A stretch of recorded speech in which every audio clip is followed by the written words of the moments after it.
सरस्वती माँ जिम्मेदार परमेश्वर वा हामी तपाईलाई धेरै धेरै धन्यवाद दिन्छौँ प्रभु। साँच्चै नै प्रभु तपाईले हामीलाई हप्ताभरि सुरक्षा राख्नुभयो, आशिष दिनुभयो प्रभु। तपाईको स्वर्गदूतको पाले पहरा हटाउनु भयो प्रभु, त्यसको निम्ति तपाईलाई धन्यवाद दिन्छौँ। धन्यवाद छ फेरि आज फेरि हप्ताभरि हिँडेर तपाईको महिमा प्रशंसा आराधना गर्न आज फेरि तपाईको यो पवित्र मण्डलीमा हामीलाई दोहोऱ्याउनु भयो प्रभु, त्यसको निम्ति तपाईलाई धन्यवाद दिन्छौँ। र हामीले जानी नजानी गरेका पापहरूलाई तपाईले क्षमा गर्नुहोस् प्रभु। धन्यवाद छ। अनि हामी फेरि भजन क्रोस गाएर तपाईको प्रशंसा महिमा तपाई मात्र मुक्तिदाता उद्धारकर्ता श्रेष्ठकर्ता मालिक हुनुहुन्छ भनेर घोषणा गर्नेछ प्रभु।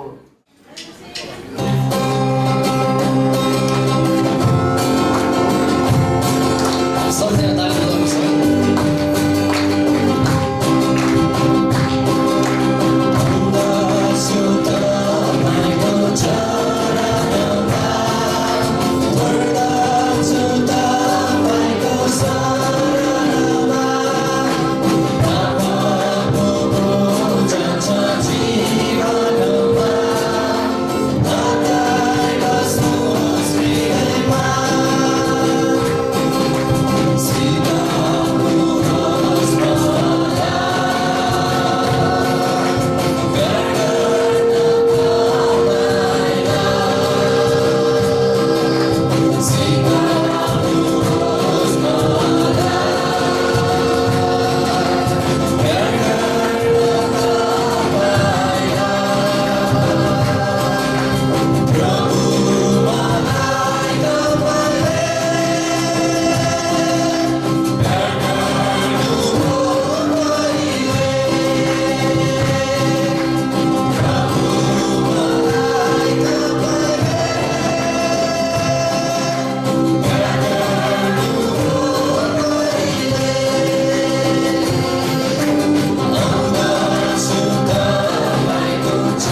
महिमा भए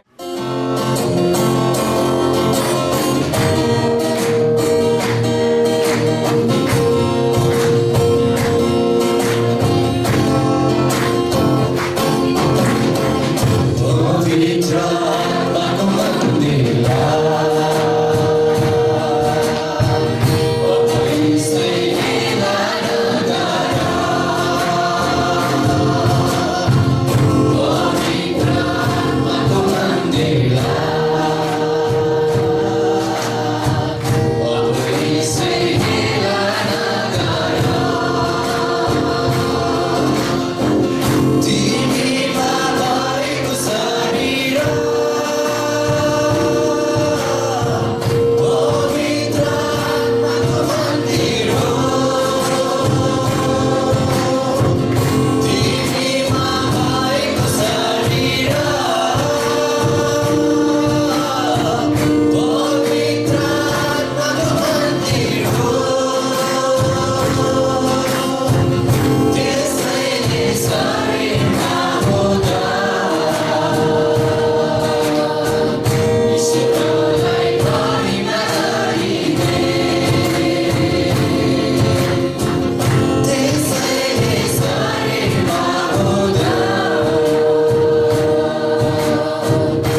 यिर्मया 23 देखि 40 हामी बाइबल पाठ गर्दैछौँ।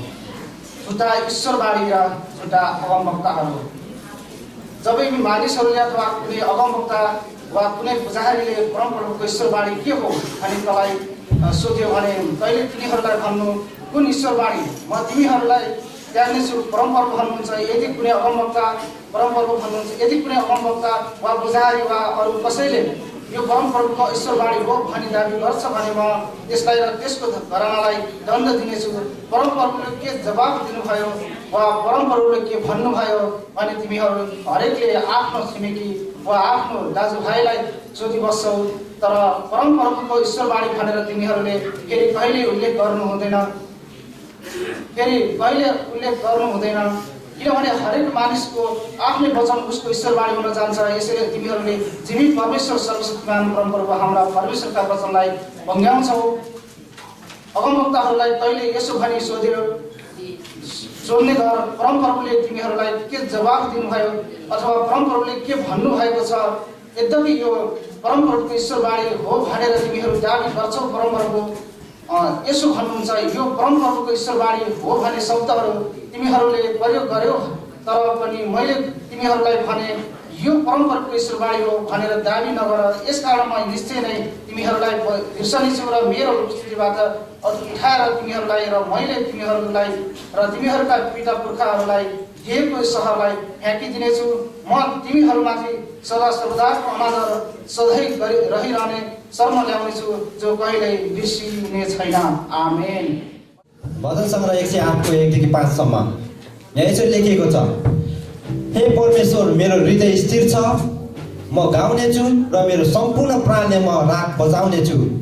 हे वीणा र सारङ्गी जाग हौ, म प्रभातलाई जगाउनेछु। हे परमप्रभु, जातिहरूका बिचमा म तपाईँको प्रशंसा गाउनेछु।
सबैजनालाई अनि मलाई चाहिँ प्रभुले आज बिहान भर्खर गर्नुभएको ठुलो आशिषको यो गवाई छ। म घर गएको थिएँ हिजो अनि गाडी नपाएर छटपटिरहेको थिएँ। पोहोरको गाडीहरू रोकेको पनि एउटाले रोकेन अनि एउटा बसेर चलाउने भाइ आउनुभयो रहेछ। त्यो चोकमा म पर्खिरहेको थिएँ। भाइ मलाई एकदम इमर्जेन्सी छ लगिदिनु भनेर, तपाईँले इमर्जेन्सी भए पनि नभए पनि बस्नुहोस् दिदी भनेर परमेश्वरले मलाई झन् कस्तो राम्रो गाडी जुटाउनु भयो। प्रभु तपाईँलाई धेरै धेरै धन्यवाद। पहिला त म परमेश्वरलाई धन्यवाद दिन्छु। मलाई आश्चर्य कर्मको काम गर्नुभयो। मेरो अपरेसन पनि सफल भयो। मेरो आँटेका कामहरू सबै पुरा भयो। मलाई सहयोगी हातहरू पनि मलाई धेरै धेरै जुटाउनु भयो। परमेश्वरले मेरो लागि सहयोगी हातहरू धेरै धेरै फटाएर पठाउनु भयो। मेरो मण्डली परिवारलाई जय मसी। त्यसै गरी मलाई धेरै धेरै दुःखको कामहरू सबै दिनुभएको थियो। तर अहिले आएर एक ठाउँमा मलाई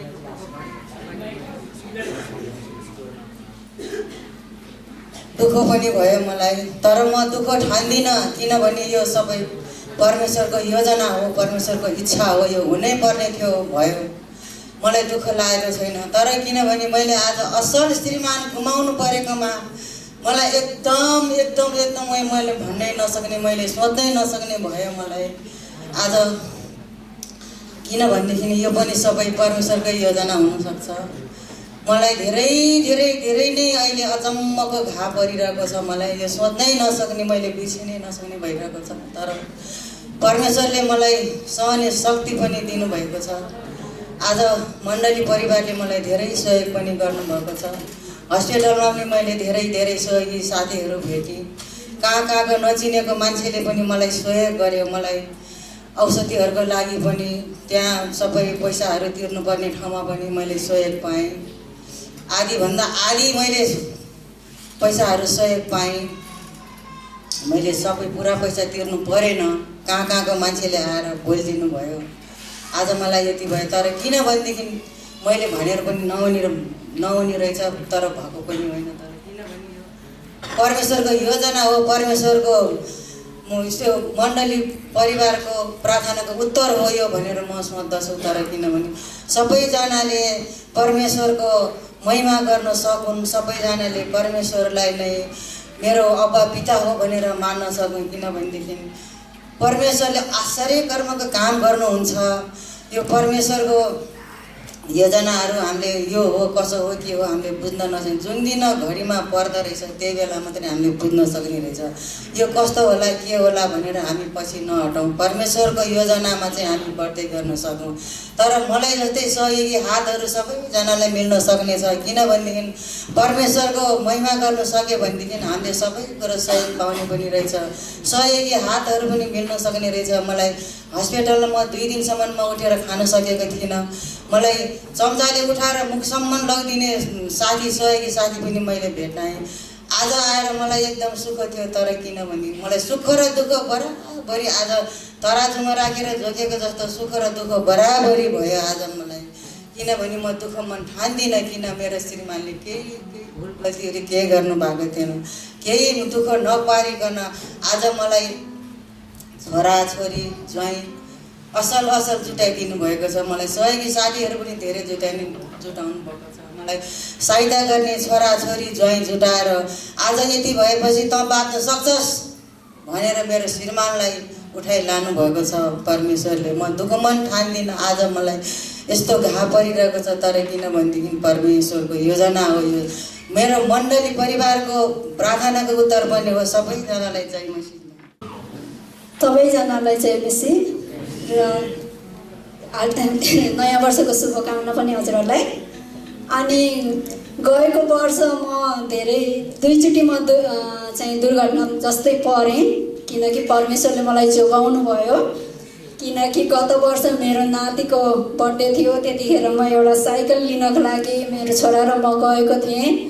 अनि त्यो साइकल मोटरसाइकलमा राखेर लिएर आउँदाखेरि एउटा टिफरले चाहिँ के अरे त्यो साइकलको ह्यान्डल तानेर लगेछ र अनि त्यो साइकल चाहिँ मैले समाति राखेँ। मेरो जुन ब्याग थियो त्यो ब्याग चाहिँ पुरा पछाडि छुट्यो। पछाडिबाट मान्छेहरू चिच्याएर मेरो छोरो चाहिँ आफ्नो सुरले मोटरसाइकल चलाइराखेको थियो। अनि म त के भने यति मेरो छोराले त्यो मोटरसाइकल झ्याप्प रोकेर केही गरेको भए म चाहिँ त्यहाँ यति घिस्रिने थिएँ, त्यो बाटोमा चाहिँ यति घिस्रेर हुन्थेँ। त्यहाँबाट मलाई परमेश्वरले जोगाउनु भयो गएको वर्ष। फेरि अस्ति भर्खरकै क्रिसमसको अगाडिको कुरा हो, म एउटा सपिङ मलमा गएको थिएँ, पसलमा यतैतिरै ठुलो बर्याङमा। त्यहाँ चाहिँ सिसाको त्यो पुरा सिसा लगाएर राखेको थियो त्यो पसलको त्यो उसमा अगाडि। अनि मलाई त म कामबाट छुट्दाखेरि म अलिकति ढिला भएँ।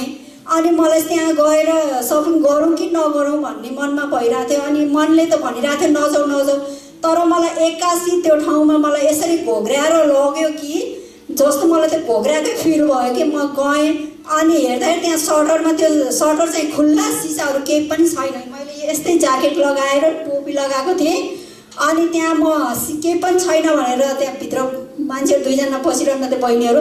अनि म भित्र गएँ, जे होस् मेरो टोपीले मलाई त्यो यति ठुलो सिसामा म त्यहाँभित्र छिरेँ। मैले बच्चाहरू दुवैलाई भनिनँ, ज्वाइँलाई छोरीलाई छोरालाई कसैलाई पनि भनिनँ। अनि यहाँ मलाई गवाई दिउँ भइरहेको थियो। मैले त्यो पनि दिइनँ किनकि मेरो छोराछोरी टेन्सन लिन्छ।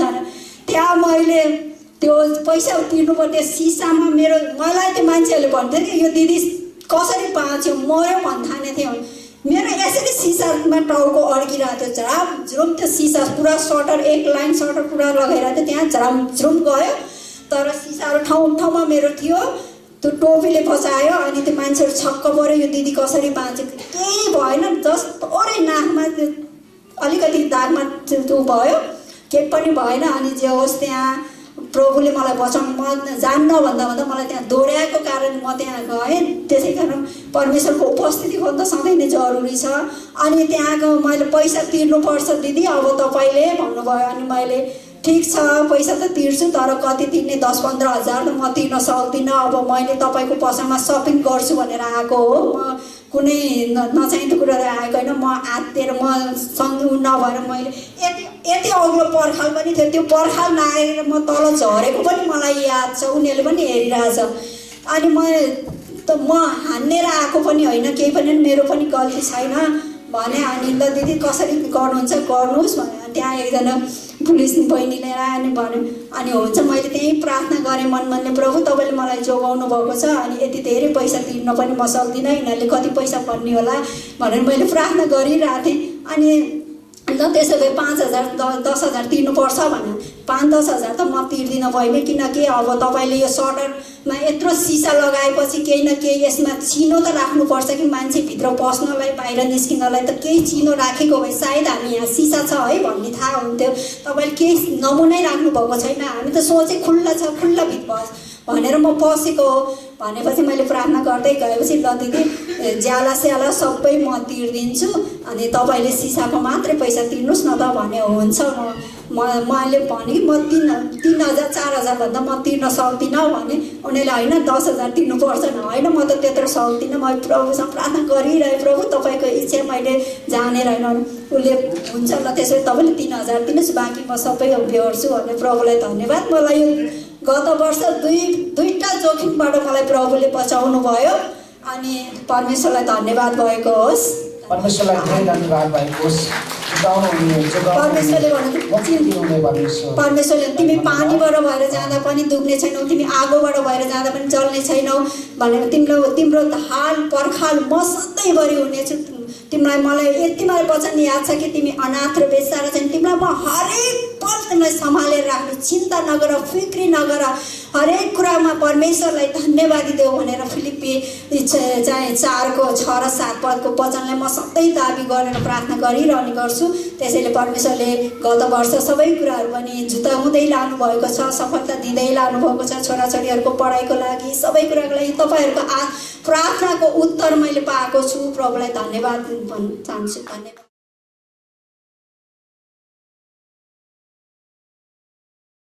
हुन्छ सबैलाई जयमसी र आउनुहोस् हामी प्रार्थना गर्नेछौँ पहिला सबै आँखा चिम्लौँ परमेश्वर पिता हामी तपाईँलाई धेरै धन्यवाद दिँदछौँ किनकि तपाईँ हाम्रो असल पिता हुनुहुन्छ तपाईँ मात्र हाम्रो परमेश्वर हुनुहुन्छ प्रभु हामी प्रार्थना गर्छौँ तपाईँ यस मण्डलीको सिंहासनमा तपाईँ आउनुहोस् र विराजमान र प्रभु यस मण्डलीको सम्पूर्ण कार्यक्रममा तपाईँले नै अध्यक्षता ग्रहण गर्नुहोस् र तपाईँको छत्र छायामा प्रभु हामी अगाडि बढ्छौँ हामी तपाईँलाई मात्र चाहन्छौँ धन्यवाद छ येशूको नाम सो पहिला हामी बिरामीहरूको लागि प्रार्थना गर्नेछौँ तपाईँ जतिजना बिरामी हुनुहुन्छ तपाईँलाई प्रार्थनाको खाँचो छ भने हात उचाल्नुहोस् र हात उचाल्नु भएको बिरामी जति उभिनुहोस्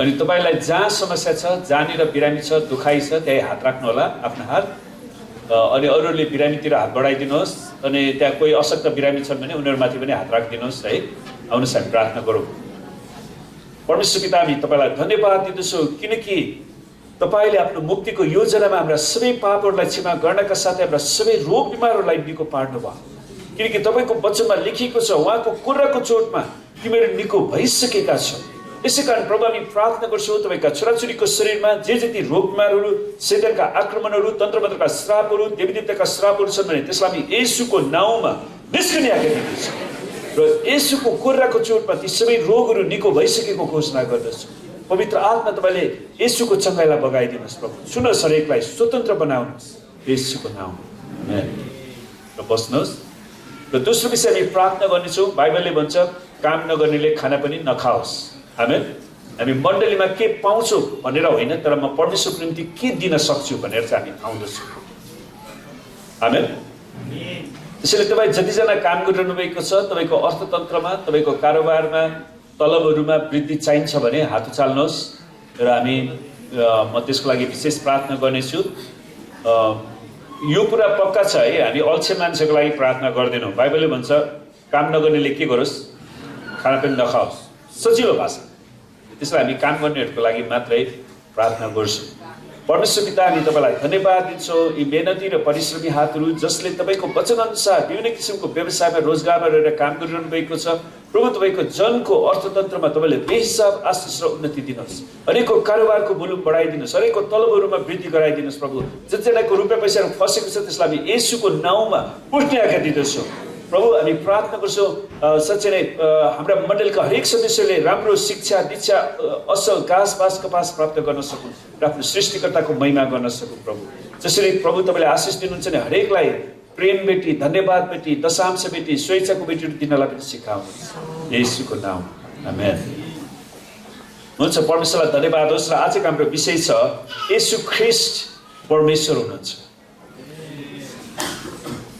अनि धेरै वर्ष अगाडि एकजना पास्टर दाइले प्रचार गर्नुभयो अनि उहाँको प्रचार सुनेपछि एकजना नयाँ विश्वासी भाइले के भन्नुभयो भने येशू ख्रीष्ट त विष्णु भगवान जस्तै रहेछ। अनि मलाई अर्को एउटा घटना याद छ। एउटा भाइलाई लिएर मैले सुसमाचार प्रचार गर्न गएको थिएँ। अनि भाइले सुसमाचार प्रचार गर्नुभयो अनि त्यसपछि त्यो मान्छे के निचोडमा आयो भने येशू ख्रीष्ट त साई बाबा जस्तै रहेछ। यदि तपाईँले येशू ख्रीष्ट प्रचार गर्नुभयो अनि एउटाले विष्णु भगवान बुझ्छ एउटाले साई बाबा बुझ्छ भने तपाईँले के प्रचार गर्नुभयो? त्यो समयमा प्रभुलाई धन्यवाद होस्। त्यो अघिल्लो केसमा त म थिइनँ। अनि त्यो तर पछिल्लो केसमा मैले फेरि त्यो मान्छेलाई भने होइन होइन येशू ख्रीष्ट साई बाबा होइन भनेर फेरि मैले येशूको बारेमा फेरि प्रचार गर्न परेको। त्यसैले हामीले एउटा कुरा स्पष्ट पार्नुपर्छ कि येशू ख्रीष्ट प्रभु र परमेश्वर हुनुहुन्छ। उहाँ विष्णु भगवान हुनुहुन्न, कुनै देवी देवता हुनुहुन्न, उहाँ कुनै नेता पनि हुनुहुन्न, कुनै देवता पनि हुनुहुन्न। उहाँ परमेश्वर हुनुहुन्छ। आमेन। उहाँ परमेश्वर हुनुहुन्छ। अनि यदि उहाँ परमेश्वर हुनुहुन्छ भने उहाँलाई हामीले इज्जत गर्न सिक्नुपर्छ। अनि त्यो विषयमा आज हामी हेर्नेछौँ। र येशू ख्रीष्ट परमेश्वर हुनुहुन्छ यसको अर्थ के त? येशू ख्रीष्टसँग परमेश्वरको जीवन, परमेश्वरको गुण र परमेश्वरको स्वभाव छ। कुनै मान्छेले आफूलाई ईश्वर हो भनेर दाबी गर्छ भने तर उसँग परमेश्वरको चरित्र छैन भने के हुन्छ? संसारमा धेरै बाबाहरू साधुहरू उनीहरूले आफूलाई देवता भनी टोपल्छन्। तर कुन चाहिँ बाबा साधुहरू चाहिँ तपाईँ र मेरो पापको लागि क्रुसमा बलिदान गरेको छ? छैन। त्यसैले यदि परमेश्वर हुनुहुन्छ भने परमेश्वरको चरित्र पनि छ। एउटा शक्ति प्रकट गर्ने चरित्र, एउटा मोरल क्यारेक्टर्स भनिन्छ है। उहाँ सर्वशक्तिमान, सर्वज्ञानी, सर्वव्यापी अनि इम्युटेबल भन्ने शब्द छ एउटा। उहाँ अपरिवर्तनीय, उहाँ कुनै कुराले पनि उहाँ परिवर्तन हुनुहुन्न। त परमेश्वर सुन्नुहोस्, हामी मानिसहरू आमाको गर्भमा आएर एउटा सानो धागो जस्तो हुन्छ है। तपाईँले साइन्समा स्वास्थ्यमा पढ्नु भएको छ भने त्यसपछि त्यो बिस्तारै त्यो भ्रूण चाहिँ बढ्दै बढ्दै बढ्दै बढ्दै बढ्दै बढ्दै गएर अनि एउटा बच्चा जन्मिन्छ। 2 किलो 3 किलो 4 किलोको बच्चा। अब तपाईँहरू कतिजनालाई थाहा छ तपाईँ जन्मिँदाखेरि कति किलोको हुनुहुन्थ्यो? अब हुँदा हुँदै अहिले तपाईँ 60 70 80 किलो कति हुनुहुन्छ? 40 देखि कति किलो। अब अलिक समयपछि तपाईँको सुन्दर छालाहरू पनि बिस्तारै चाउरिँदै जान्छ। हो, हामीहरू परिवर्तनशील छौँ तर हाम्रो परमेश्वर अपरिवर्तनीय हुनुहुन्छ। आमेन। त्यो चाहिँ परमेश्वरको चरित्र हो। अनि परमेश्वर यदि परमेश्वर हुनुहुन्छ भने परमेश्वर पवित्र पवित्र पवित्र हुनुहुन्छ। उहाँले कुनै पाप गर्नुहुन्न, उहाँले व्यभिचार गर्नुहुन्न, उहाँले वेश्यावृत्ति गर्नुहुन्न, उहाँले झुटो बोल्नुहुन्न, ढाँट्नुहुन्न। उहाँ चाहिँ दोबाटोमा बसेर गाँजा भाङ धोत्रो खाएर लम्पसार परेर बेहोस भएर बस्न पनि हुन्न। यदि परमेश्वर हुनुहुन्छ भने उहाँ दोबाटोमा बसेर ढुकेर कसैको पूजा अक्षता खानु पनि हुन्न। परमेश्वरलाई ती सबै कुराको आवश्यकता छैन। त्यसैले येशू परमेश्वर हुनुहुन्छ भन्ने कुराको प्रमाण के त? उहाँको जीवनीलाई पढ्यो भने, उहाँको जीवन चरित्र सुन्नुहोस्, परमेश्वरलाई स्वास्नीको आवश्यकता पर्दैन है। परमेश्वरले सबै कुरा बोलेर सृष्टि गर्न सक्नुहुन्छ। हिब्रूमा एउटा शब्द छ ग्रीकमा एक्स निहिलो भनेको मतलब के हो? Creating something out of nothing. त परमेश्वरले कुनै पनि कुराको सहायता बिना नै आफ्नो बोलेर उहाँले सबै कुरा सृष्टि गर्न सक्नुहुन्छ। त्यसैले हामी उत्पत्तिमा पाउँछौँ परमेश्वरले बोल्नुभयो अनि सबै कुरा भयो। उहाँले उज्यालो होस् भन्नुभयो, उज्यालो भयो है। उज्यालो भन्नासाथ त्यहाँनिर सूर्य सबै किसिमका ग्रह नक्षत्रहरू परे। उहाँले जमिन चाहिँ पानीले भरियोस् भन्नुभयो, समुद्रले भयो, त्यहाँनिर पानीहरू निर्माण सृष्टि भयो। त्यसैले परमेश्वरले हरेक कुरा बोलेर सृष्टि गर्नुहुन्छ, त्यो परमेश्वरको चरित्र हो। अनि परमेश्वरको गुण र परमेश्वरको स्वभाव, परमेश्वरले मानिसले जस्तो हेर्नुहुन्न। हामीहरू कतिचोटि तपाईँलाई कसैले तपाईँलाई चोट पार्यो भने यसलाई ड्राममा बजाइदिउँ भने सोध्छ नि मान्छे। तर हामीहरू कतिजनाले यसुको विरुद्धमा बोल्दाखेरि, यसुको विरुद्धमा जाँदाखेरि यसुले बजाइदिउँ भन्नुभयो तपाईँलाई भन्नु भएन नि। तर उहाँ पर्खिनु भयो र उहाँले पर्खिनुहुन्छ, उहाँको आफ्नो स्वभाव छ। तर उहाँले पर्खिनुहुन्छ, उहाँसँग पर्खिने निश्चित समय छ। उहाँले सधैँभरि चाहिँ पर्खिनुहुन्न। उहाँले सधैँभरि नपर्खिनु हुने भएको कारणले नै उहाँले नरकलाई स्थापना गर्नुभएको छ। आमेन। र त्यसै कारणले हामीले परमेश्वर येशू ख्रीष्ट परमेश्वर हुनुहुन्छ भन्ने कुराको स्वभावलाई आज हामी हेर्दैछौँ। जसरी हिब्रू 1:2 र 3ले भन्दछ, वा 1देखि 3ले, प्राचीन कालमा हाम्रा पिता पुर्खाहरूसँग अगमवक्ताहरूद्वारा धेरै र विभिन्न किसिमले परमेश्वर बोल्नु भयो। सुन्नुहोस्, यदि परमेश्वर हुनुहुन्छ भने उहाँ बोल्नुहुन्छ। आमेन। परमेश्वर बोल्नुहुन्छ। परमेश्वर कुनै ढुङ्गा मूर्ति हुनुहुन्न, कहिले पनि नबोल्ने। तिनीहरूको आँखा छ, कहिले देख्दैन, कान छ, कहिले पनि सुन्दैन, मुख छ, कहिले पनि बोल्दैन, हात छ, त्यसले कहिले पनि तपाईँलाई अँगालो हाल्न आउँदैन, तपाईँलाई अलिकति केही पनि सहायता गर्न आउँदैन, त्यसको खुट्टा छ, त्यो कहिले पनि तपाईँको हिँडेर आइलाग्दैन। तर हाम्रो परमेश्वर हाम्रो हृदयमा बास गर्न चाहनुहुन्छ। उहाँलाई हामीले बोलायौँ भने उहाँ आउनुहुन्छ। उहाँले हामीलाई निको पार्नुहुन्छ, उहाँले हामीलाई छुटकारा दिनुहुन्छ, उहाँले हामीलाई सहायता पुर्याउनुहुन्छ, उहाँले हामीलाई बुद्धि दिनुहुन्छ, उहाँले हामीलाई ज्ञान दिनुहुन्छ। आमेन। उहाँले हामीलाई सबै किसिमका दुर्घटना परिस्थितिबाट पनि बचाउनुहुन्छ, उहाँले पहिले चेतावनी पनि दिनुहुन्छ।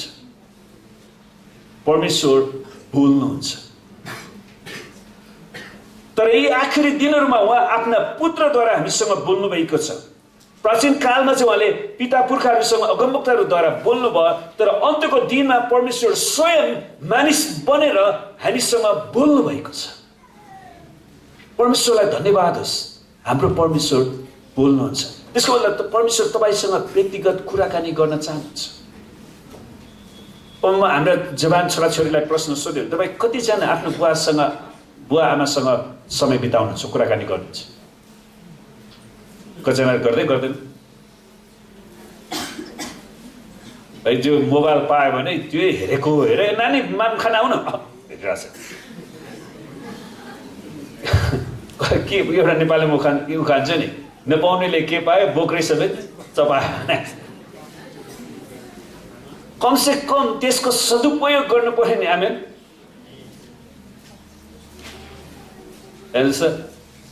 मोबाइलहरू एकदमै सहयोगीपूर्ण छ।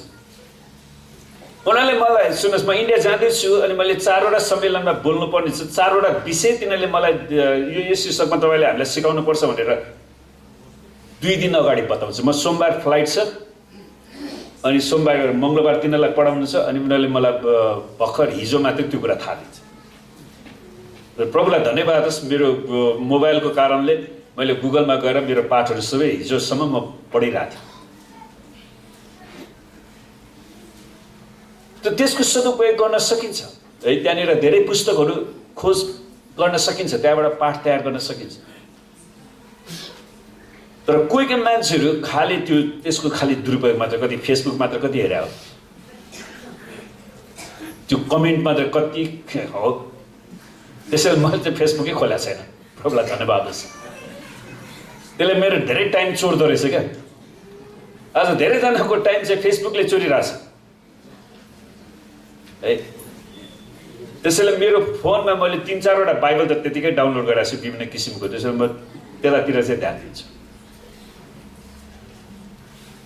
परमेश्वरले हाम्रा विभिन्न ग्याजेट्सहरूद्वारा है त्यसलाई परमेश्वरको महिमाको लागि प्रयोग गर्न सकिन्छ। उहाँले बोल्नुहुन्छ। अनि आखिरी दिनहरूमा परमेश्वर आफ्नो पुत्रद्वारा हामीसँग बोल्नु भएको छ। त्यसको मतलब के थाहा छ? परमेश्वर तपाईँसँग बोल्न चाहिरहनु भएको छ। वास्तवमा बाइबल परमेश्वरको वचन हो। यदि तपाईँ परमेश्वरको आवाज सुन्न चाहनुहुन्छ भने तपाईँ बाइबलमा जानुहोस्। सुन्नुहोस्, हिजो अस्ति मेरो एकजना साथीले भन्दै थियो, तपाईँ धेरै मान्छेहरू अहिले बाइबलको सट्टा एप्सहरूमा बढी भर परिरहेछ। तपाईँलाई थाहा छ त्यो एप्स कसैले, त्यो कम्पनीले पठाइरहेछ। भविष्यमा एउटा यस्तो समय आउन सक्छ यदि तपाईँसँग लिखित बाइबल, यो कागजको बाइबल छैन भने त्यो एप्सलाई उनीहरूले क्रिस्चियन मेटेरियल जतिलाई आउनै दिन नमिल्ने बनाउन सक्छ। त्यतिखेर तपाईँ के गर्नुहुन्छ? अनि अहिले कतिवटा देशमा उनीहरूले त्यो कुरा गरेछ। त्यसैले हामी त्यो ग्याजेट्सहरूमा ती कुराहरूमा मात्रै बढी भर पर्यो भने एउटा समय आउनेछ तपाईँसँग सबै कुरा हराउन सक्छ।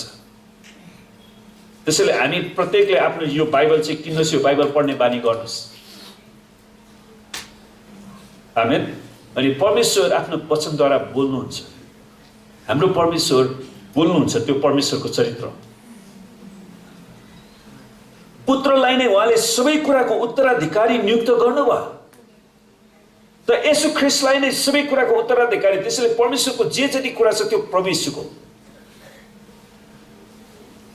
आमेन। र उहाँद्वारा नै समस्त सृष्टि रच्नु पनि भयो। वास्तवमा यो नेपाली अनुवादमा त्यति राम्रो अनुवाद छैन।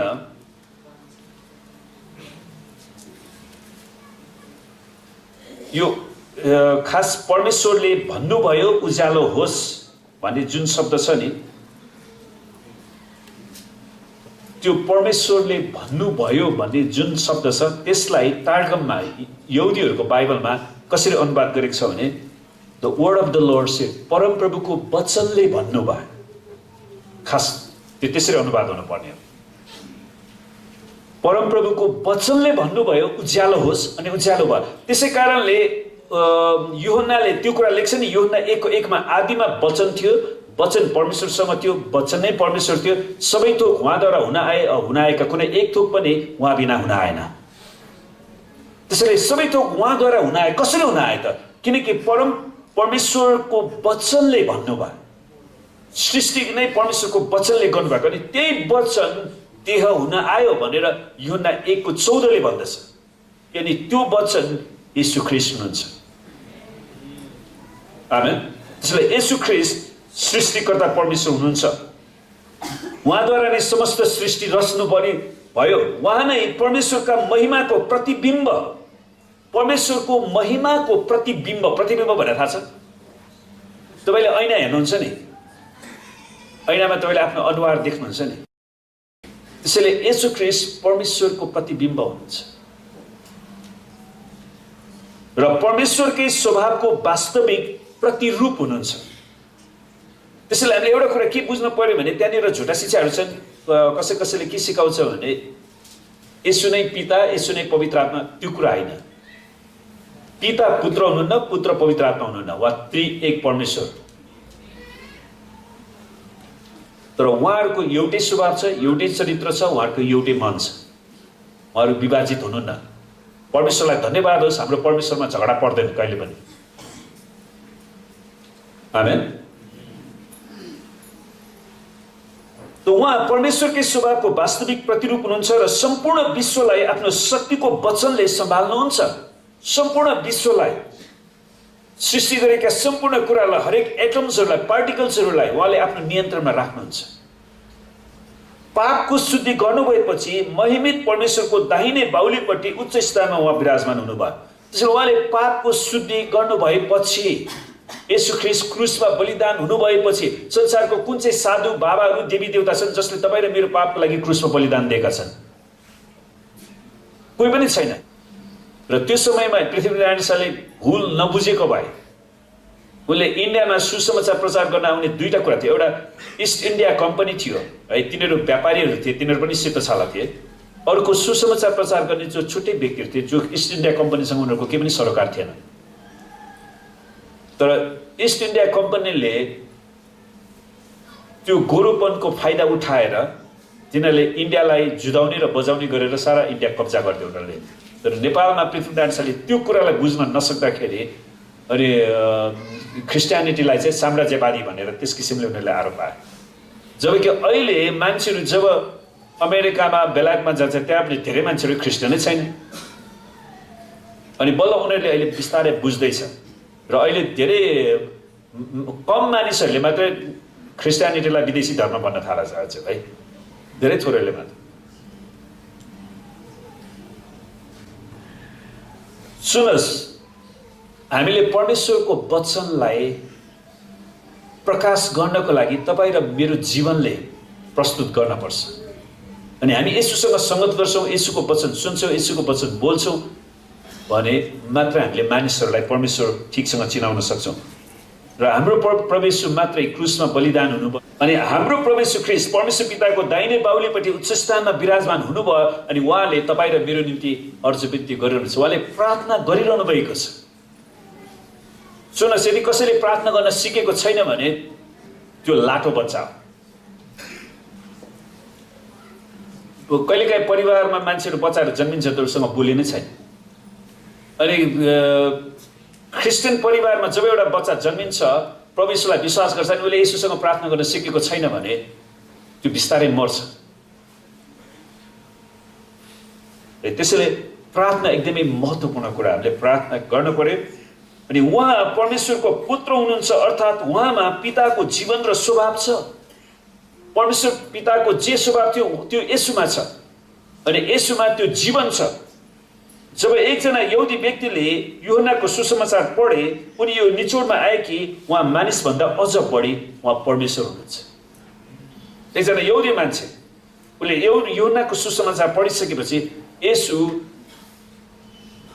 क्रिस्चियनहरूको देउता होइन। सुन्न, सभाघरमा पनि तिनीहरूले त्यसरी सिकाउँदो रहेछ, यो येशू ख्रीष्ट भनेर चाहिँ क्रिस्चियनहरूको देउता हो अनि हामी यहुदीहरूले उनीहरूको देउतालाई क्रुसमा काटी ठोकेर हामीले क्रुसमा चढाइदिएको कारणले गर्दाखेरि उनीहरू हाम्रो विरुद्धमा छन् भनेर त्यसरी रबाईहरूले प्रचार गर्दो रहेछ क्या।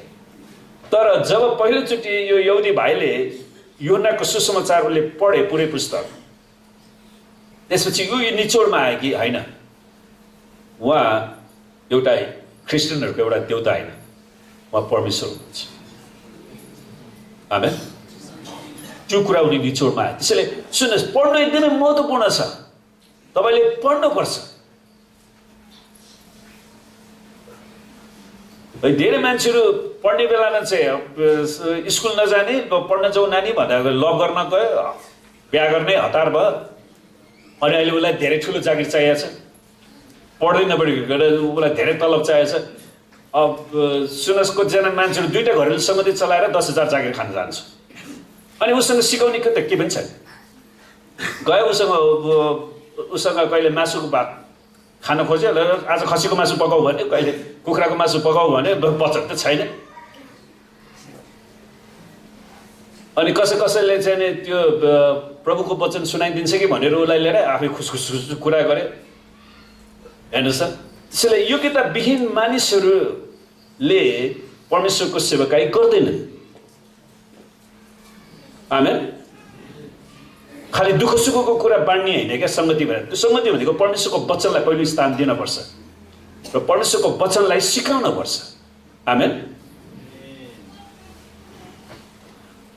अनि जब त्यो मान्छेले येशूको वचनलाई पढ्छ तब उनले प्रकाश पाउँछ कि उहाँ येशू मात्रै परमेश्वर हुनुहुन्छ अनि त्यसले उसको जीवनमा धेरै ठुलो कुरा परिवर्तन ल्याउन सक्छ, किनकि उसले आफ्नो सबै कुराहरू आफ्नो हृदय येशूलाई पोखाउन सुरु गर्छ। किनकि यूहन्नाको उद्देश्य के थियो त? त्यो यूहन्नाको पत्र पढिसकेपछि मानिसहरू यो निचोडमा आउन सकुन् कि येशू परमेश्वर हुनुहुन्छ। आमेन। त यूहन्ना 5:16 अनुसार येशू ख्रीष्टले विश्रामको दिनमा बिरामीलाई निको पार्नु भएको थियो है, कारण यहुदीहरूले येशू ख्रीष्टको खेदो गर्दै उहाँको हत्या गर्ने योजना बनाएका थिए। सुन्नुहोस्, यहुदीहरूले परमेश्वरको वचनलाई गलत व्याख्या गरिदिए, किनकि विश्राम दिन विश्राम गर्नलाई बनाइएको। यसको मतलब विश्राम दिनमा कुनै पनि असल काम गर्नु हुँदैन भनिएको थिएन, त्यो परमेश्वरको इच्छा थिएन। सुन्नुहोस्, जो परमेश्वरले त्यो दशाज्ञा दिनुभयो त्यही परमेश्वर आज शरीरमा आउनुभएको छ अनि उहाँले परमेश्वरको वचनलाई ठिक व्याख्या गर्दाखेरि उनीहरू येशूलाई क्रुसमा टाङ्न चाहन्छ।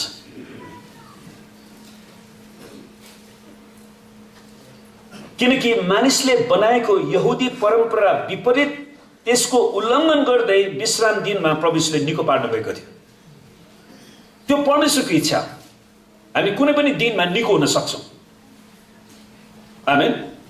तपाईँ जुनसुकै बार पनि, आइतबार, सोमबार, मङ्गलबार, बुधबार, बिहिबार, शुक्रबार, शनिबार तपाईँ निको हुन सक्नुहुन्छ, किनकि हाम्रो परमेश्वर आइतबारको पनि परमेश्वर हुनुहुन्छ, वा सोमबारको पनि परमेश्वर हुन्छ, वा मङ्गलबारको पनि परमेश्वर हुन्छ, वा बुधबारको परमेश्वर हुन्छ, वा बिहिबारको परमेश्वर, वा शुक्रबारको परमेश्वर, वा शनिबारको परमेश्वर हुन्छ। सबै बारको उहाँ परमेश्वर हुन्छ। 24 घण्टा 7 दिन, 365 दिन हो। आमेन। वा सबै समयको परमेश्वर हुनुहुन्छ। त्यसैले हामी कुनै पनि समय येशूमा जान सक्छौँ र उहाँको चङ्गाई प्राप्त गर्न सक्छौँ। आमेन। कहिलेकाहीँ हाम्रो नेपाली समाजमा पनि छ नदिने पराजु बुधबार बासिन भन्छ। अब हुन त त्यो दिक्क भएर त्यो मान्छेहरू माग्न आउँदा त्यो दिक्क भएर आज मेरो व्रतसँग नभएको भनेर पठायो होला क्या। त हाम्रो परमेश्वरलाई धन्यवाद होस्। तपाईँ कुनै पनि समय, कुनै पनि बार, कुनै पनि घडी तपाईँ जानुहोस्, परमेश्वर अभाइलेबल हुनुहुन्छ। वा अभाइलेबल भने के, परमेश्वर हुनुहुन्छ, उपलब्ध हुनुहुन्छ। आमेन। हाम्रो परमेश्वर उपलब्ध हुनुहुन्छ। हामीले कुनै पनि बार पर्खिनु पर्दैन।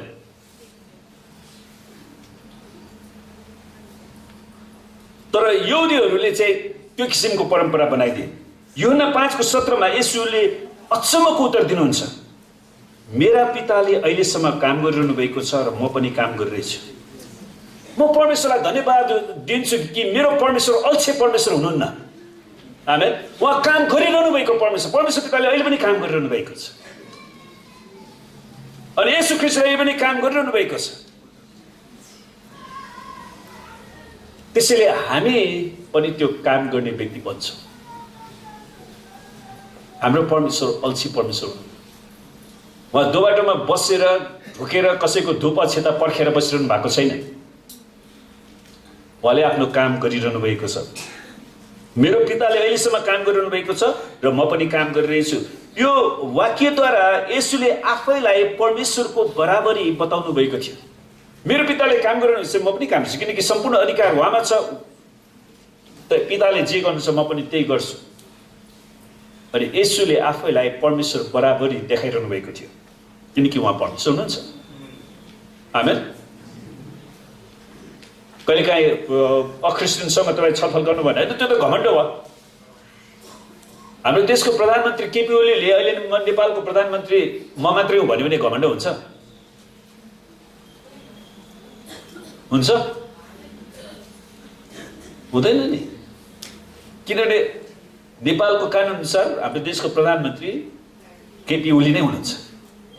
आमेन। त परमेश्वरको वचन अनुसार परमेश्वर येशू ख्रीष्ट हुनुहुन्छ।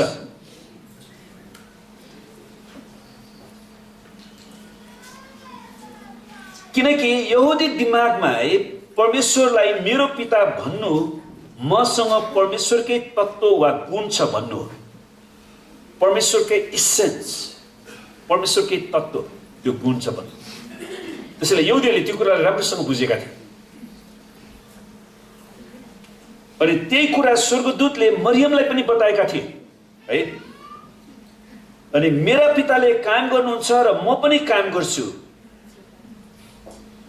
मेरा पिताले काम गर्नुहुन्छ र म पनि काम गर्छु। मलाई यो वाक्य एकदमै मनपर्छ, किनकि हाम्रो परमेश्वर अल्छे परमेश्वर हुनुहुन्न। आमेन।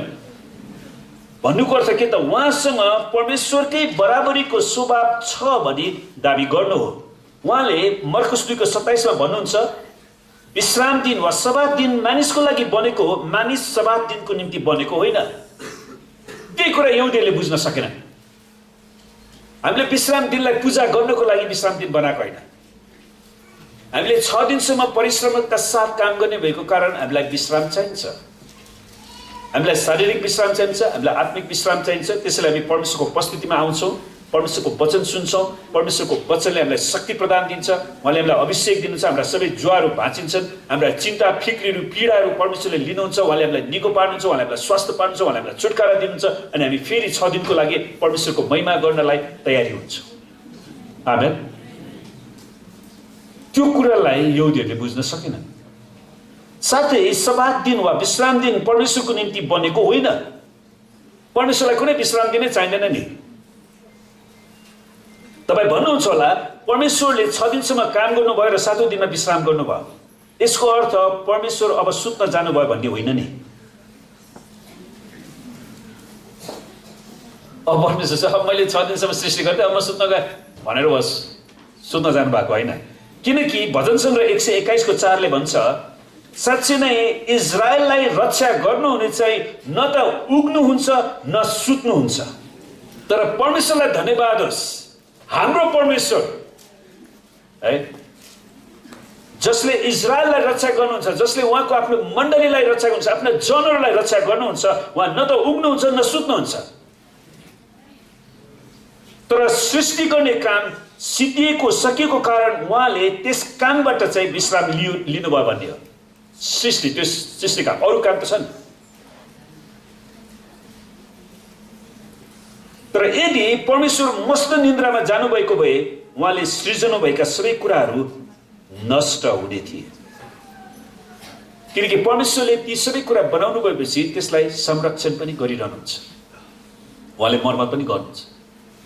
हामीले यो चर्च घर बनाएका छौँ, तर हामीले टाइम टाइममा यसलाई रङरोगन गरिरहनुपर्छ। तर हिब्रू 1:3 ले भन्छ, सम्पूर्ण विश्वलाई आफ्नो शक्तिको वचनले सम्हाल्नुहुन्छ। अफोल्स, उहाँले थाम्नुहुन्छ, उहाँले थाम्नुहुन्छ। त्यसको मतलब के त? पृथ्वीलाई नष्ट गर्नको लागि परमेश्वरलाई कुनै पनि समस्या छैन। उहाँले आफ्नो हात निकालिदिनु भयो भने यो सबै गर्लाम गुलम जान सक्छ। आमेन। तर परमेश्वरलाई धन्यवाद होस्, हाम्रो परमेश्वर प्रेम गर्नुहुने परमेश्वर, हाम्रो वास्ता गर्नुहुने परमेश्वर हुन्छ। उहाँको स्वभाव नेचर मात्र बराबरी होइन, तर काममा पनि उहाँ बराबरी हुनुहुन्छ। परमेश्वर पिताले जे गर्नुहुन्छ, पिता परमेश्वर पुत्र, योना 5:19-20 ले भन्दछ, येशूले तिनीहरूलाई भन्नुभयो, साँच्चै म तिमीहरूलाई भन्दछु, पुत्र आफैले केही गर्न सक्दैन, तर पिताले जे गर्नुभएको देख्छ त्यही मात्र गर्छ, किनकि पिताले जे गर्नुहुन्छ पुत्रले त्यसै गर्छ। यो चाहिँ सेवकाईको नमुना हो। सेवकाई सुन्नुहोस्, हामीले आफै एक्लै गरेर हिँड्ने होइन रहेछ। मेरो दिमागमा जे आयो त्यही गरेर हिँड्ने होइन रहेछ। मैले ती सबै कुरा गर्नको लागि परमेश्वरको आत्माको अगुवाईलाई खोज्नु पर्ने रहेछ। सुन्नुहोस्, तपाईँ बाटोमा पैसा बाँड्न जानुभयो भने सबै माग्नेहरू तपाईँको वरिपरि लाग्छ। तपाईँको सबै पैसा सिद्धिन्छ, तर माग्ने सिद्धिँदैन। यो कुरा तपाईँले अनुभव गर्नुभएको छ? माग्ने मान्छे कहिले पनि सिद्धिँदैन।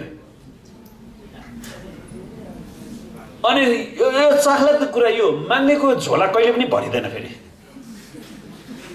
जति हाल्नुहोस् कहिले भरिँदैन, किनकि उसले त्यो माग्ने बानी बसालेको छ क्या, सँग काम गर्ने बानी छैन।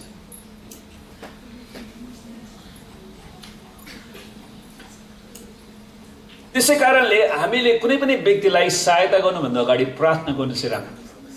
प्रभु, मसँग भएको केही कुराहरू जो म कसैलाई सहायता पुर्याउन चाहन्छु, त कुन व्यक्तिलाई दिने तपाईँले मलाई देखाउनुहोस्। आमेन।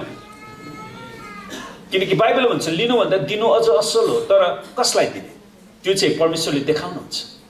सुन्नुहोस्, प्रभु येशूले इजरायलमा बिरामीहरूलाई निको पार्नुभयो, मरेकाहरूलाई बौरी उठाउनु भयो। तर इजरायलमा येशूको समयमा भएका सेवकाईमा 3 वर्षमा मरेका सबै मरेकोलाई बौरी उठाउनु भयो र? बौरी उठाउनु भएन नि उहाँले। तर पिताले जसलाई बौरी उठाउने निर्णय गर्नुभएको थियो तिनीहरूलाई मात्र बौरी उठाउनु भयो नि खास। त्यसैले परमेश्वर पिताको आशिष कहाँ बगाउने, कसलाई आवश्यक छ त्यहाँ मात्रै बगाउने। अनि हाम्रो सेवकाईको नमुना पनि हामीले त्यहाँबाट सिक्छौँ कि हामी आफू खुसी नै त्यतिकै जसलाई पाए त्यसलाई है। त्यसैले मैले घरिघरि भनेको छु, तपाईँ येशू ख्रीष्ट भन्दा बढी दयालु नबन्नुहोस्। कहाँ दुःख पऱ्यो त्यहाँ त्यसलाई दुःख परेछ, ल हामी चर्चमा भेटी उठाउँ। किन उठाउने? त्यसैले हामी होसियार गर्नुपर्छ। परमेश्वरको आत्माको अगुवाईको खोजी गर्नुपर्छ, नत्र भने तपाईँ सेवकाईमा सधैँभरि टिकिरहन सक्नुहुन्न। किनकि हाम्रो प्रभु येशू ख्रीष्टले त्यो एउटा दिनुभएको छ। पुत्र आफैले केही गर्न सक्दैन, तर पिताले जे गर्नुभएको छ भएको देख्छ त्यही मात्र गर्छ, किनकि पिताले जे गर्नुहुन्छ पुत्रले त्यसै गर्छ। आमेन। किनभने पिताले पुत्रलाई प्रेम गर्नुहुन्छ र उहाँ आफैले गरिरहनुभएका सबै काम पुत्रलाई देखाउनुहुन्छ। त पिता र पुत्रको बिचमा यति नजिकको सम्बन्ध छ। आज परमेश्वरले तपाईँ र मलाई त्यही पिता र पुत्रसित त्यो सम्बन्धमा आउनलाई बोलाउनु भएको छ खास। अनि त्यो सम्बन्धमा आउनको लागि तपाईँले परमेश्वरसित कति सम्बन्ध बिताउनुहुन्छ, कति समय बिताउनुहुन्छ, त्यो महत्त्वपूर्ण कुरा। अनि यीभन्दा महान काम उहाँले पुत्रलाई देखाउनु हुनेछ र तिमीहरू आश्चर्यचकित हुनेछौ। त्यसैले प्रभु येशू ख्रीष्टले गर्नुभएको एउटा सानो कामले पनि यहुदीहरू छक्क परिराखेका थिए, तर उनीहरूले परमेश्वरलाई महिमा गर्नुपर्ने सट्टा उनीहरू शत्रु बनिराखे। कहिलेकाहीँ समाजमा त्यस्तै हुन्छ, घरमा मण्डलीहरूमा पनि परिवारको ठुलो परिवारको सदस्यहरूमा पनि कसैले अलिकति प्रगति गर्यो भने सबैले त्यसलाई डाँड गर्न सुरु गर्छ। कसैले अलिकति पैसा कमायो भने त्यसले घुस खाएर कमाएको भनिदिन्छ। त्यो घुस खाएर मात्रै पैसा कमाउनु पर्छ भन्ने छैन नि, मेहनत गरेर पनि कमाउन सकिन्छ। आमेन।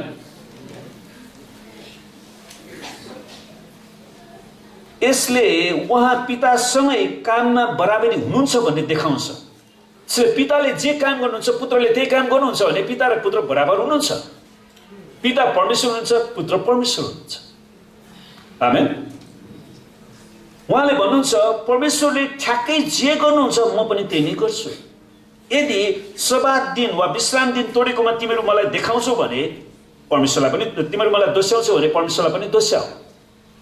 किनकि परमेश्वर पिताले नै यसुलाई विश्राम दिनमा त्यो रोगीलाई निको पार्न भन्नुभयो भने यहुदीहरू को परमेश्वर भन्दा माथि गएर बोल्ने। तर कहिलेकाहीँ मण्डलीमा पनि शैतानले विभिन्न फारिसीहरू सदुकीहरू जन्माउँछ। उसले अचानक आफैलाई अरूभन्दा बढी आत्मिकी, त्यसले त अस्ति त्यो पाप गरेको थियो, म त शुद्ध पवित्र छु। त्यसैले त्यो समस्या आउन सक्छ जब हामी आफैलाई अरूभन्दा बढी आत्मिक भन्न सुरु गर्छौँ नि, त्यसपछि बिस्तारै तपाईँको विनाश सुरु हुन्छ। हामी कोही पनि सिद्ध छैनौँ, हामीलाई जहिले पनि परमेश्वरको पवित्र आत्माको अगुवाईको खाँचो छ। आमेन। हामीलाई परमेश्वरसितको सङ्गतिको खाँचो छ जहिले पनि।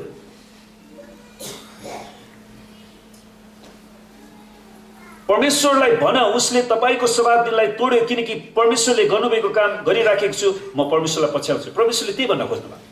त यदि मैले विश्राम दिनमा निको पारेँ भने तिमीहरू परमेश्वरसँग किन प्रार्थना गर्दैनौ त?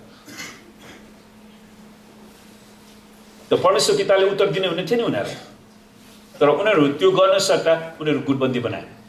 कसरी हुन्छ? यसुलाई सिद्धाउने। अब यति छिटो उनीहरू बहकिएर गए किनकि उनीहरूसँग परमेश्वरको वचन थिएन। उनीहरूले आफ्नै यहुदी धर्म विकास गरेका थिए। परमेश्वरले भन्नुहुन्छ यूहन्ना 5:30 मा, म आफै केही गर्न सक्दिनँ, जस्तो म सुन्छु त्यस्तै न्याय म गर्छु र मेरो न्याय ठिक ठहर्छ, किनकि म आफ्नो इच्छा खोज्दिनँ तर मलाई पठाउनेहरूको इच्छा खोज्दछु। त्यसैले यो सेवकाईको महत्त्वपूर्ण नमुना हो कि हामीले परमेश्वरको इच्छाको खोजी गर्यौँ भने हाम्रो सेवकाई निरन्तर सफल भएर अगाडि जान्छ। तर हाम्रो आफ्नै इच्छा खोजी गर्यौँ भने हामी सफल हुँदैनौँ। त्यसैले कतिजना मान्छेहरू परमेश्वरसँग अलिकति पनि डर छैन, परमेश्वरको वचनको अलिकति पनि ज्ञान छैन भनेर म वचन प्रचार गर्छु भनेर आउँछ। उनीहरूले परमेश्वरको वचन प्रचार गर्ने कुरा चाहिँ एकदमै सजिलो जस्तो ठान्छ। त्यो कुरामा हामी एकदमै होसियार गरौँ, किनकि सुन्नुहोस्, हामीले परमेश्वरको वचनको विरुद्धमा बोल्यौँ भने याद गर्नुहोस्, अहिले त हाम्रो वचन यहाँ युट्युबमा रेकर्ड छ, तर हाम्रो सबै वचन स्वर्गदूतले पनि रेकर्ड गर्छ। आमेन। त्यतिखेर हाम्रै वचनले हामीलाई दोस्याउन सक्छ यदि हामीले खराब कुरा बोल्यौँ भने। हामी होसियार गरौँ के। यसैले यसुले फरिसी र सदुकीहरूलाई भन्नुहुन्छ तिमीहरूको विवाद परमेश्वरसित हो, किनकि पिता र म काममा बराबरी छु। फरिसी र सदुकीहरूले जुन किसिमको विवाद, अनावश्यक विवाद ल्याएका थिए, परमेश्वरले त्यसलाई स्पष्ट उत्तर दिनुहुन्छ। त्यसपछि यसुले भन्नुहुन्छ हामी अर्थात् पिता र म स्वभाव र काममा मात्र बराबरी होइनौँ, तर हामी शक्तिमा पनि बराबरी छौँ। परमेश्वर पिता र पुत्र काम र स्वभावमा मात्र होइन तर शक्तिमा पनि बराबरी हुनुहुन्छ। यूहन्ना 5:21 भन्छ, किनभने जसरी पिताले मृतकहरूलाई उठाउनुहुन्छ र तिनीहरूलाई जीवन दिनुहुन्छ त्यसरी नै पुत्रले पनि जसलाई इच्छा गर्छ त्यसलाई जीवन दिन्छ। आमेन। त पुत्र येशू ख्रीष्टलाई पनि जीवन दिने अधिकार रहेछ। त्यसैले परमेश्वर पिताको जे अधिकार छ पुत्र येशूको पनि त्यही अधिकार छ। उहाँसँग जीवन दिन सक्ने क्षमता छ। त्यसैले प्रियहरू, जीवनको स्रोत जीवनदाता येशू ख्रीष्ट मात्रै हुनुहुन्छ। आमेन। त्यसैले तपाईँको जीवनमा ती मरेका क्षेत्रहरूलाई सजीव बनाउनु पर्छ, जागृत बनाउनु पर्छ भने तपाईँ कतिजना बाइबल पढ्ने क्षेत्रमा मर्नु भएको छ भने बाइबल पढ्न सुरु गर्नुहोस्। प्रभु यीशुले तपाईँलाई दिनुहुन्छ। प्रार्थना गर्ने क्षेत्रमा तपाईँ मरिरहनु भएको छ भने तपाईँ प्रार्थना गर्नुहोस्। कुनै मान्छेको बहकाउमा तपाईँ नजानुहोस्। हो, कोही कोही मान्छे अलिकति केही कुरा गरे, सुन्नुहोस्, हामीले सेवकाई मात्र गर्ने होइन, परमेश्वरको वचन अनुसार चाहिँ सेवकाई गर्नुपर्छ क्या। हामी हाम्रो इच्छा अनुसार काम गर्ने होइन, परमेश्वरको इच्छा अनुसार काम गर्नुहुन्छ। अनि त्यहाँबाट कोही कोही मान्छेहरू उनीहरू गल्ती गर्छ अनि त्यहाँबाट उनीहरूलाई सच्याउन खोज्यो भने के भन्छ, किन सेवकाई गर्नु, छोडिदिए होइन सर। फेरि अर्को शैतानले शब्द उसले बोलिरहेको हुन्छ, त्यो सेवकाई छोड्देऊ। ऊ को हो सेवकाई गरेर छोड भन्ने? हरेक व्यक्तिलाई परमेश्वरले बोलाउनु। मलाई कसैले सेवकाई गर्न बोलाएको होइन प्रिय। म कुनै जमानामा म काम गर्न गइराखेको थिएँ, मैले पढाइराखेको थिएँ, तर परमेश्वरले बोलाउनु भयो। आमेन। अनि परमेश्वरले मलाई बोलाउनु भएको कारण म अहिलेसम्म सेवकाईमा टिकेको छु। मलाई कुनै मान्छेले पास्टर बनाएको होइन, म पास्टर बन्छु भनेर आएको पनि होइन। खास परमेश्वरले उहाँको सेवकाई गर्नलाई बोलाउनु भयो। म सेवकाई गरेँ। सेवकाई गर्दै जाँदाखेरि मान्छेहरू निको भए, रोगीहरू निको भए, भूतहरू भागे। 4-5 मान्छेहरू भेला भए। अब उनीहरूलाई के हुन्छ, परमेश्वरको वचन सिकाउनु परेन? उसलाई सिकाउँदै गयो, मान्छेहरू थप्दै गए। परमेश्वरले अरू मान्छेहरू ल्याउँदै गर्नुभयो। परमेश्वरले आश्चर्य कर्म गर्नुभयो। मानिसहरूले आशिष पाउँदै गए। उदाउँदै परमेश्वरले मण्डली दिनुभयो। म त्यसरी पास्टर बनेका। मलाई कसैले पास्टर बनाएर म बनाएँ। आमेन। अनि कसैले सेवकाई गर भन्दा म सेवकाई गर्ने, नगर भन्दा नगर्ने, त्यस्तो खालको मानसिकता हुनु हुँदैन। किनकि हामी परमेश्वरको आवाजलाई सुन्छौँ भने परमेश्वरको आवाजको आज्ञाकारी हुन्छौँ। आमेन। हामी शैतानको आवाजलाई काटिहाल्नुपर्छ। शैतानको आवाजलाई अलिकति पनि मौका दिनु हुँदैन। अनि परमेश्वरले त्यो कुरालाई स्पष्ट मान्छ, तिनीहरूलाई जीवन दिनुहुन्छ, त्यसरी नै पुत्रले पनि जसलाई इच्छा गर्छ त्यसलाई जीवन दिन्छ। त्यसैले पिताको जो स्वतन्त्र इच्छा छ पुत्रको पनि स्वतन्त्र इच्छा छ। अनि हामीहरू चाहिँ स्वतन्त्र इच्छामा चल्दैनौँ। सुन्नुहोस्, यो चाहिँ एउटा कुरा, परमेश्वरको स्वतन्त्र इच्छा छ, तर हामीहरूले हाम्रो इच्छालाई परमेश्वरको अधीनतामा ल्याउनुपर्छ। आमेन। अर्थात् उहाँ भन्नुहुन्छ, परमेश्वर पितासँग जस्तै मृतकलाई शारीरिक र आत्मिक रूपमा बौरी उठाउन मसँग पनि शक्ति छ। त्यसैले येशूसँग शक्ति छ। त्यसैले येशूले हामीलाई सजीव बनाउन हाम्रो जीवन।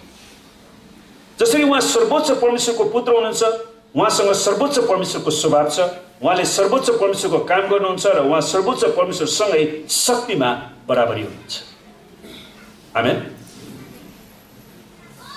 उहाँसँग सर्वोच्च परमेश्वर जतिकै बराबरी अधिकार पनि छ। सुन, शक्ति र अधिकारको फरक भिन्नता के भने नि, हाम्रो ट्राफिक पुलिसहरूसँग अधिकार छ तर शक्ति छैन। तपाईँले ट्राफिक पुलिसलाई बाटोमा उसले गाडीलाई रोक्ने जाने भनेर भन्छ नि, यदि त्यो गाडी जबरजस्ती त्यो ट्राफिक पुलिसकोमा गयो भने के हुन्छ, त्यसलाई रोक्न सक्ने शक्ति छ? उसले 50 किलोमिटरको गतिमा त्यो कुद्यो भने पनि त्यो ट्राफिकलाई लडाइदिन्छ हो। तर ट्राफिक पुलिसको जे पोसाक छ, उसँग के फुलीहरू छन्, अनि उसँग त्यो विभिन्न सरकारी अधिकार छ, अनि उसले एउटा हात उठाइदिएपछि तपाईँ जस्तै कुद्यो भने झापै ब्रेक हानेर रोक्नुपर्छ कि पर्दैन? पर्छ। त्यो चाहिँ के त, अधिकारको कुरा हो क्या, शक्ति होइन, अधिकार।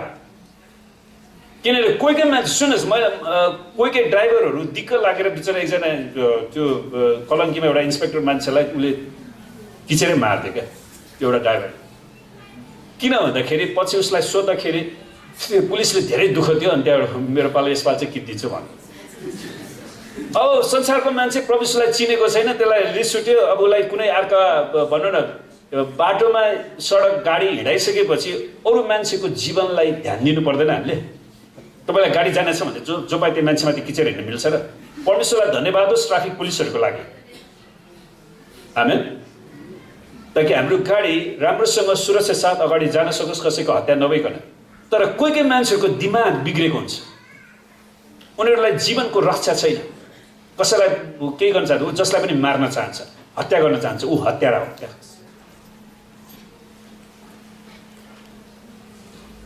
त्यसैले हामी एकदमै होसियार गर्नु पर्यो है परमेश्वरसँग। तर येशू ख्रीष्टसँग शक्ति छ, उहाँले आवश्यक पर्यो भने रोक्नु पनि हुन्छ, आमेन। अनि उहाँसँग रोक्ने अधिकार पनि छ। जसरी यूहन्ना 5:21 अन्तिममा उहाँले भन्नुहुन्छ, पुत्रले पनि जसलाई इच्छा गर्छ त्यसलाई जीवन दिन्छ। त्यसैले आज पृथ्वीमा मानिससितको परमेश्वरको सम्बन्ध भनेको येशूसँग मात्रै हो। किनकि येशू ख्रीष्टले एउटा कुरा स्पष्ट पार्नुभयो, मद्वारा बाहेक कोही पनि परमेश्वर पिताकोमा पुग्न सक्दैन। कुनै धर्मकर्मले, रीतिरिवाजले, प्रार्थनाले मान्छेलाई स्वर्गमा पुर्याउन सक्दैन। येशू ख्रीष्ट नै चाहिन्छ उसलाई, किनकि येशू ख्रीष्ट मात्रै त्यो बाटो, सत्य र जीवन हुन्छ। उहाँसँग बराबरी अधिकार छ, उहाँले आफ्नै निर्णय बनाउन सक्नुहुन्छ र उहाँलाई जे मन पर्छ उहाँले त्यही गर्न सक्नुहुन्छ, आमेन। उहाँलाई जे मन पर्छ उहाँले त्यही गर्न सक्नुहुन्छ। त्यसैले प्रियहरू, हामी त्यो सर्वोच्च परमेश्वरको उपस्थितिमा आएका छौँ। मेरो पछाडि प्रार्थना गराउनुहोस्। परमेश्वर पिता, आज दिउँसोमा तपाईँलाई धन्यवाद चढाउँदछु, किनकि तपाईँ मात्र धन्यवादको योग्यको परमेश्वर हुँदछ। म तपाईँलाई धन्यवाद चढाउँदछु, किनकि तपाईँ आफ्नो वचनको प्रतिज्ञामा विश्वास हुनुहुँदछ। जसरी तपाईँले आफ्नो दास योएल अगमवक्ताद्वारा यो प्रतिज्ञा गर्नुभयो, आखिरी दिनहरूमा सबै मानिसहरूमाथि मेरो आत्मा खनाइदिनेछ। तिमीहरूका छोराहरू र तिमीहरूका छोरीहरूले अगमबाणी बोल्नेछ। तिमीहरूका जवानहरूले दर्शन देख्नेछ। तिमीहरूका बुढापाकाहरू स्वप्नदर्शी हुनेछ। म आफ्ना दास दासीहरूमाथि यी दिनमा मेरो आत्मा खनाइदिनेछ र तिनीहरूले अगमबाणी बोल्नेछ।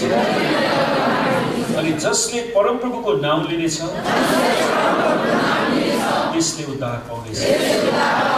प्रभु येशू, तपाईँले यो पनि भन्नुभयो, तिमीहरूमध्ये कुन चाहिँ बाबु होला जसको छोराले रोटी माग्दा ढुङ्गा देला, माछा माग्दा साँप देला, अन्डा माग्दा बिच्छी देला। तिनीहरू दुष्ट भइकन आफ्ना छोराछोरीहरूलाई असल कुरा दिन जान्दछौ भने उहाँसँग माग्नेहरूलाई परमेश्वर पिताले कति बढ्ता गरेर आफ्नो पवित्र आत्मा दिनुहुनेछ। परमेश्वर, आज हामीलाई तपाईँको पवित्र आत्मा र आगोको बप्तिस्मा दिनुहोस्। हाम्रा सबै अशुद्धतालाई डढाइदिनुहोस्। हाम्रा जुवाहरूलाई भाँचिदिनुहोस्। हामीलाई स्वतन्त्र बनाउनुहोस्, ताकि हामी येशू ख्रीष्टलाई अझै प्रेम गर्न सकौँ, उहाँको नाउँलाई उच्चार्न सकौँ, उहाँको नाउँलाई प्रचार गर्न सकौँ। र म विश्वास छ येशूको नाउँ पवित्र आत्मालाई ग्रहण गर्दछु। आमेन।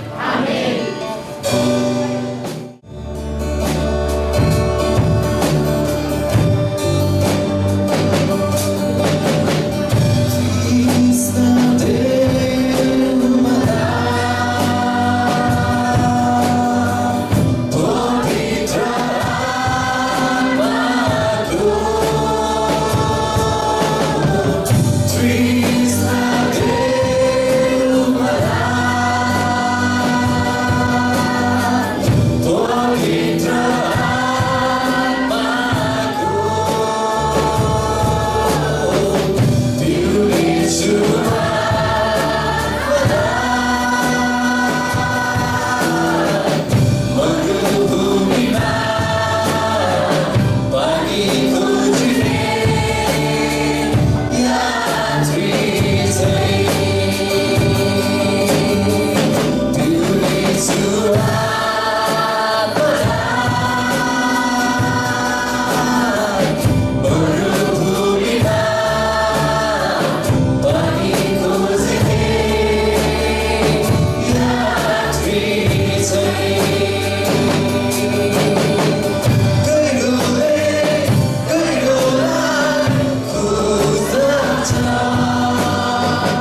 चाहना मेरो तृष्णा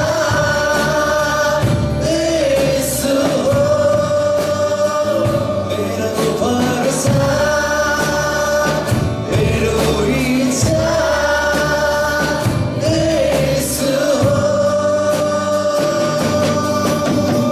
तृष्णा देऊ मलाई पवित्र आत्माको तृष्णा देऊ मलाई पवित्र आत्माको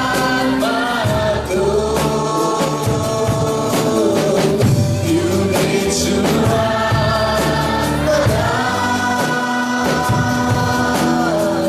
मरुभूमिमा